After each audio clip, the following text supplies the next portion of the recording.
India एक ऐसा देश जहां नेचुरल रिसोर्सेज की कोई कमी नहीं है, चाहे वो लोहा हो, सोना हो या फिर अनाज उगाने की जमीन। इंडिया के पास ऑलमोस्ट हर कुछ है। लेकिन एक सवाल जो हम सबको परेशान करता है कि इतने रिसोर्सेज होने के बाद भी भारत आज भी गरीबी को झेल रहा है। लेकिन क्यों? आइए डिस्कस करते हैं आज की वीडियो में। सबसे पहले देखते हैं कि इंडिया कितना रिसोर्स रिच है। भारत दुनिया की one of the largest coal reserve hold करता है। साथ ही इसके पास आयरन ओर, बॉक्साइट और माइका का बड़ा भंडार है और यहाँ के फर्टाइल लैंड्स दुनिया के one of the largest food producers में से एक है। इंडिया में 700 मिलियन हेक्टेयर से ज्यादा अरेबियन लैंड है और 195 बिलियन टन के आसपास कोल रिजर्व है। तो फिर दिक्कत क्या है? अगर हमारे पास इतना ज्यादा नेचुरल वेल्थ है तो लोगों को इसका फायदा क्यों नहीं पहुँच रहा? इसका एक बड़ा जवाब मिलता है हमारी हिस्ट्री में। ब्रिटिश कॉलोनियल रूल के दौरान रिसोर्सेज का एक्सप्लॉयटेशन किया गया, लेकिन देश के लोगों के लिए नहीं बल्कि उनके अपने फायदे के लिए। 1757 से 1947 तक इंडिया की इकोनॉमी सिस्टमैटिकली लूटी गई। एक एस्टिमेट के मुताबिक ब्रिटिश रूल के दौरान इंडिया से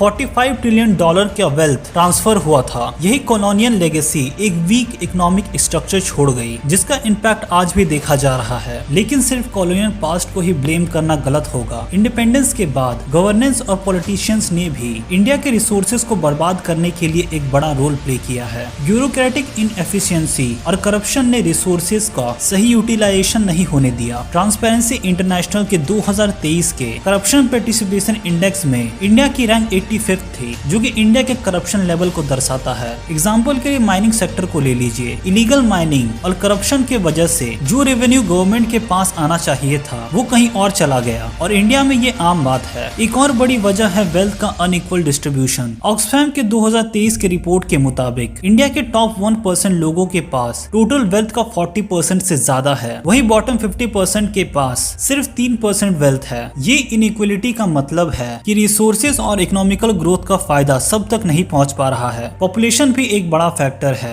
1.4 बिलियन लोगों के साथ रिसोर्सेज का डिस्ट्रीब्यूशन और भी बड़ा चैलेंज हो जाता है। इसके साथ जुड़ा है एजुकेशन और स्किल डेवलपमेंट का इशू। यूनेस्को के मुताबिक 2023 में भी 28% इंडियन वर्कफोर्स इलिटरेट थी। जब लोग स्किल्ड ही नहीं है तो रिसोर्सेज का एफिशिएंट यूटिलाइजेशन कहां से होगा? तो फिर इन सब का सॉल्यूशन क्या है? एक्सपर्ट्स के मुताबिक इस चीज के सॉल्यूशन के लिए कुछ की स्टेप्स हो सकते हैं। पहला, पॉलिसी रिफॉर्म्स। इंडिया में ट्रांसपेरेंट और अकाउंटेबल गवर्नमेंट सिस्टम स्टैब्लिश करना होगा। दूसरा, स्किल डेवलपमेंट। इंडिया को एजुकेशन और वोकेशनल ट्रेनिंग पर ज्यादा फोकस करना होगा। तीसरा, वेल्थ डिस्ट्रीब्यूशन। वेलफेयर स्कीम्स और प्रोग्रेसिव टैक्सेशन के जरिए इंडिया में इनइक्वलिटी को रिड्यूस करना होगा। इंडिया के पास पोटेंशियल है एक ग्लोबल सुपर पावर बनने का, लेकिन इसके लिए हमें पॉवर्टी के इस जाल को तोड़ना होगा और ये तभी होगा जब हम सब मिलकर रिसोर्सेज का सही यूटिलाइज करेंगे और हर भारतीय को इस ग्रोथ की जर्नी का हिस्सा बनना होगा। वैसे आपकी क्या राय है इस पर? अपनी राय कमेंट में बताएं। वीडियो पसंद आए तो वीडियो को लाइक, शेयर और चैनल को सब्सक्राइब कर दे। तब तक के लिए जय हिंद।